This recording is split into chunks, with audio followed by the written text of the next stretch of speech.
Gold trusted gold buyers మీరు తాకట్టు పెట్టిన బంగారాన్ని విడిపించి ఈ రోజు ఉన్న మార్కెట్ ధరకు కొనబడను. అండ్ అంటే యాజ్ ఎ ఉమెన్ గా ఒక ఆర్టిస్ట్ అవ్వాలి లేకపోతే ఒక మంచి యాక్ట్రెస్ గా నేమ్ తెచ్చుకోవాలి అంటే మనం కొంతమంది యాక్ట్రెసెస్ ని ఇన్స్పిరేషన్ గా తీసుకుంటాం, ఎక్స్ప్రెషన్స్ లో కానీ, ఆ కామెడీ టైమింగ్ కానీ, ఆ సీరియస్ లుక్స్ లో కానీ. అలా మీరు అబ్జర్వ్ చేసే యాక్ట్రెసెస్? నాకు హీరోయిన్ అంటే నయనతార బాగా ఇష్టం.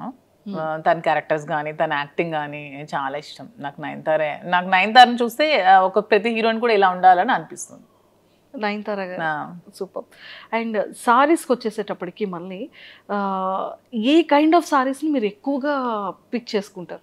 ఇప్పుడు పట్టు సారీ ఒకటి, కాటన్లో డిఫరెంట్ కాటన్స్ కానీ అండ్ సింథటిక్స్లో కానీ. నేను కాంచీవరంలో వింటేజ్ కాంచీవరం బాగా పికప్ చేసుకుంటాను. అంటే 120 years బ్యాక్ ఆ బ్యాక్ శారీస్ డిజైన్స్ ఉంటాయి కదా, నాకు అవి చాలా ఇష్టం.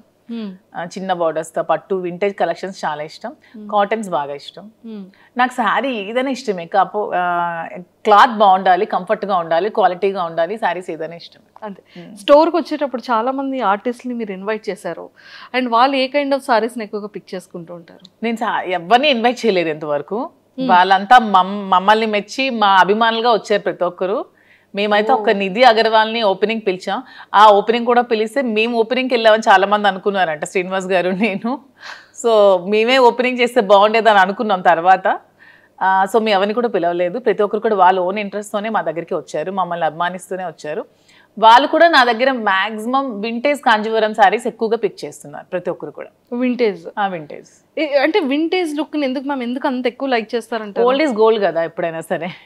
అప్పుడు మనం కాసుల పేరు అప్పట్లో ఉండేవి, ఇప్పుడు అందరం కూడా కాసుల పేరు యూజ్ చేస్తున్నాం. సో ఓల్డ్ ఈజ్ ఎప్పుడు కూడా గోల్డ్. ఆ కలెక్షన్స్ ఎప్పుడు కూడా బాగుంటాయి, ఓల్డ్ కలెక్షన్. సూపర్. అండ్ అంటే ప్రాపర్గా మీ డే రొటీన్ ఎలా ఉంటుంది మీ లైఫ్లో? నా డే రొటీన్ శ్రీనివాస్ గారితో మార్నింగ్ నుంచి స్టార్ట్ అవుతుంది, ఎండింగ్ కూడా శ్రీనివాస్ గారితోనే ఎండ్ అవుతుంది. అతను లేకుండా ఒక రోజు కూడా నేను ఉండలేను. మేబీ అందుకే ఏమో బిగ్ బాస్ ఛాన్స్ కూడా వదులుకున్నాను. అతన్ని వదిలి మ్యాక్సిమం ఉండలేను నేను ఒక వన్ డే కూడా. సో ఎవ్రీడే అతనితోనే, అతనికి వండి పెట్టడం నాకు ఇష్టం. సో మార్నింగ్ నుంచి టిఫిన్ కూడా నేనే వండి పెడతాను, లంచ్ కూడా నేనే వండి పెడతాను, డిన్నర్ కూడా దగ్గరుండి నేనే వండి పెడతాను. సో అతను అక్కడికి వెళ్తే అక్కడ ట్రావెల్ చేస్తాం, స్టోర్కి వెళ్తాం. మ్యాక్సిమం నియోజకవర్గంలోనే ఎక్కువ టైం స్పెండ్ చేస్తున్నాం. టెక్కల్లో ఒక 15 days ఉంటున్నాం మంత్లీ. ఇక్కడ ఒక 5 days ఉంటే ఒక 10 days ట్రావెలింగ్లో ఉంటాం. ఇద్దరికి ట్రావెలింగ్ ఇష్టం బాగా. ఎవ్రీ మంత్ వన్ ప్లేస్ చూడడానికి ఖచ్చితంగా వెళ్తాం. మంత్లో ఒకసారి ఖచ్చితంగా మేము ఏదైనా ప్లేస్ విజిట్ చేస్తాం, డివోషనల్గా కానీ అండ్ ఇలాగా. ఇది కూడా ట్రిప్ కూడా బాగుంది మ్యామ్. అసలు అంటే 30 days బిజీగానే ఉంటారు? 30 days బిజీగానే ఉంటాం. ఈవెన్ వన్ డే కూడా ఖాళీ ఉండదు లైఫ్లో. ఖాళీ ఉంటే నాకు నచ్చదు, అతనికి నచ్చదు. బిజీగా ఉంటేనే ఇష్టం. అండ్ ఈ అప్ అండ్ డౌన్ ట్రావెలింగ్స్కి ఎప్పుడు ఇరిటేటింగ్ అవ్వడం? అస్సలు ఇరిటేటింగ్ ఉండదు. శ్రీనివాస్ గారు అండ్ ఆల్మోస్ట్ అన్ని కూడా కార్లోనే ట్రావెల్ చేస్తారు. మేము వారణాసి వెళ్ళినా కూడా కార్లోనే వెళ్తాం. తనకు అసలు కార్ జర్నీ ఇష్టం, ఫ్లైట్ జర్నీ అస్సలు ఇష్టం ఉండదు. ఆల్మోస్ట్ కార్లో 4-5 days ట్రావెల్ చేస్తూనే ఉంటాం, మధ్యలో ఆగుతూ వెళ్తూ అలాగా. ఆల్మోస్ట్ కార్ జర్నీ చాలా ఇష్టం తనకి. సూపర్. జర్నీ అక్కడ బోర్గా అనిపించదు, మా జర్నీ అసలు బోర్ అనిపించదు. నాకు ఇంతవరకు అనిపించలేదు ఈ 4 years. సూపర్.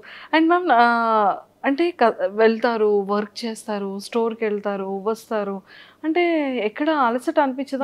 మళ్ళీ కుకింగ్ కానీ ఏం అనిపించదు. మధ్యలో పర్చేస్కి వెళ్తూ ఉంటాం. ఓకే.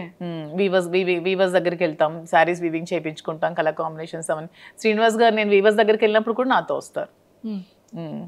అంటే ఎందుకు అంత ఎఫెక్షన్ మ్యామ్? అంటే ఏంటో మా ఇద్దరికి జన్మల బంధం ఏదో మిగిలిపోయి మళ్ళీ రుణానుబంధం కలిసేమేమో అనిపిస్తుంది ఇద్దరికి కూడా. అవునా? ఓకే.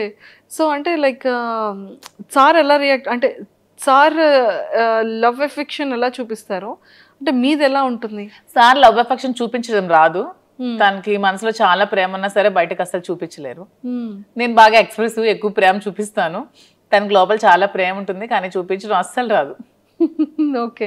అంటే మీకు ఎప్పుడు తెలిసింది ఓకే ఇష్టం ఉంది, ఓకే నేనంటే ఇంత అభిమానం ప్రేమ ఉంది అనేది? ఏదో ఒక సందర్భంలో బయటకు వస్తూ ఉంటుంది కదా, అలా ఉన్న ఏదైనా ఒక సందర్భం? అలా ఏం లేదు. మా స్టోరీ అందరికీ తెలిసిందే.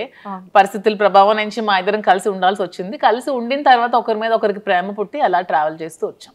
మీరు ఎప్పుడైనా సరే ఒక 1 day or 2 days if in case sir అక్కడ ఉండి మీరు ఇక్కడ ఉండే సిచ్యువేషన్ వస్తే అప్పుడు? అదే ఇంతవరకు రాలేదు. అతను మ్యాక్సిమం ఉండలేరు, బాగా డిపెండెంట్ అయిపోయారు. సో నేను లేకుండా మ్యాక్సిమం ఉండలేరు. అదే చెప్తున్నాను కదా, నేను ఏమంటే కొంచెం నాకు ఇంట్రెస్ట్ ఉంది బిగ్ బాస్ మీద. నేను వెళ్తానండి అంటే ఇంక మరి నీ ఇష్టం, నేనైతే ఉండలేనని చెప్పారు. ఇంక నేను ఎలా వెళ్ళగలను? సో ఇంకా చెప్పేశారు అయితే. తనైతే డైరెక్ట్ గా చెప్పేస్తారు, నేనైతే ఉండలేను, ఇంక మరి నీ ఇష్టం.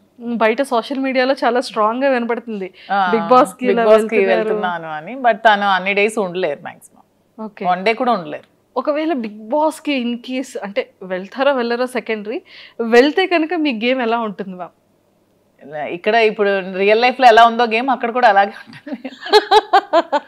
ఎక్కడ కూడా మధు విన్నరే, నేను గెలిచే వస్తాను అంతే అంట. Super.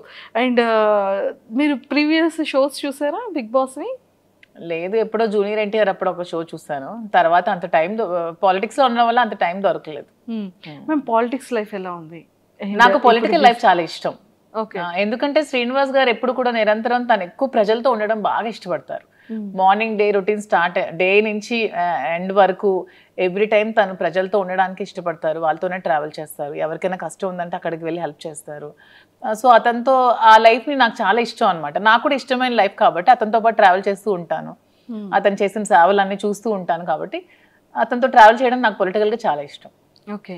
And one more thing ఏంటంటే మ్యామ్, ఒకానొక టైంలో చాలా స్ట్రెస్, అంటే ఈ లైఫ్కి బిఫోర్ 4 years బ్యాక్ వెళ్తే అంటే కంప్లీట్గా ఒక గందరగోళం, గొడవలు కానీ ఇష్యూస్ కానీ, అభిమానించే ప్రజల్లో కొంత నెగిటివిటీ ఆ టైంలో రావడం కానీ.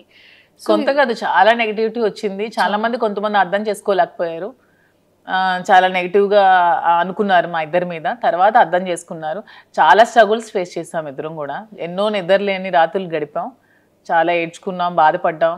అయినా సరే స్ట్రాంగ్గా నిల్చున్నాం. ఈరోజు మాకు ఖచ్చితంగా అందరు ఆదరాభిమానాలు మేము గెలుచుకొని అందరి సపోర్ట్ మాకు వచ్చింది. ఇప్పుడు మేము హ్యాపీగానే ఉన్నాం. సూపర్. అంటే ఆ టైం స్ట్రగుల్ పీరియడ్లో మ్యామ్ ఒకరికొకరు సపోర్ట్ లేకపోతే ఏది ముందుకెళ్ళదు. అసలు ఇద్దరు ఎవరో ఒకరు కాంప్రమైజ్ అయిపోయినా కూడా ఒకరి లైఫ్ ఏదైనా సాక్రిఫైస్ అవ్వాల్సిందే ఆ టైంలో. బట్ ఆ టైంలో మీరు తీసుకునే డెసిషన్స్ ఏంటి?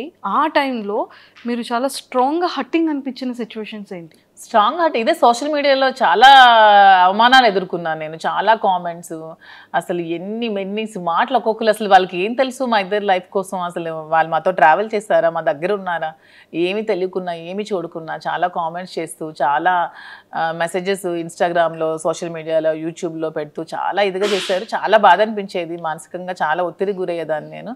కానీ శ్రీనివాస్ గారు చాలా దగ్గరుండి నాకు చాలా ధైర్యం చెప్పి ఈరోజు నేను ఎంత ధైర్యంగా ఉన్నానంటే అన్నిటికీ శ్రీనివాస్ గారే రీజన్. అంటే నిజంగానే ఒక జెంట్ అనే వ్యక్తికి కొన్ని కమెంట్స్ రావచ్చు, లేకపోతే మీడియాలో ట్రోలింగ్, అది అంత పెద్ద ఎక్కువగా జనాలు కూడా దాన్ని ట్రోల్ చేయరు. కానీ యాజ్ ఎ ఉమెన్ ఇన్ని అవమానాలు ఎదుర్కోవడం అంటే చాలా కష్టం. కానీ తప్పదు ఎవరికైనా. సీఎం జయలలిత గారికే తప్పలేదు. నేనంతా నాకు ఆవిడే ఇన్స్పిరేషన్. నేను ప్రతి మూమెంట్లో కూడా నా కష్టంలో ఉన్నప్పుడు, నేను డిప్రెషన్లో ఉన్నప్పుడు నేను ఆవిడ వీడియోస్ చూస్తాను. ఆవిడ నాకు చాలా ఇన్స్పిరేషన్ అసలు. ఆవిడ ఎందుకంటే ఎన్ని అవమానాలు ఎదుర్కొన్నారు. అసెంబ్లీ సాక్షిగా ఆవిడ చీర లాగారు, ఆవిడ జుట్టు కట్ చేశారు, ఆమెను ఎంతో ఇన్సల్ట్ చేశారు. అన్ని అవమానాలు ఎదుర్కొంటూ ఆమె నిల్చుంది. నాకు జయలలిత గారు అంటే చాలా ఇన్స్పిరేషన్. నేను ఎప్పుడు బాధగా ఉన్నా, నేను ఎప్పుడు కొంచెం లోగా ఉన్నా నేను ఆవిడ వీడియోస్ చూస్తాను. ఆవిడనే నేను ఇన్స్పిరేషన్గా తీసుకుంటాను. ప్రతి ఉమెన్ కూడా ఆవిడనే ఇన్స్పిరేషన్గా తీసుకోవాలని నేనైతే కోరుకుంటాను. ట్రూ. అండ్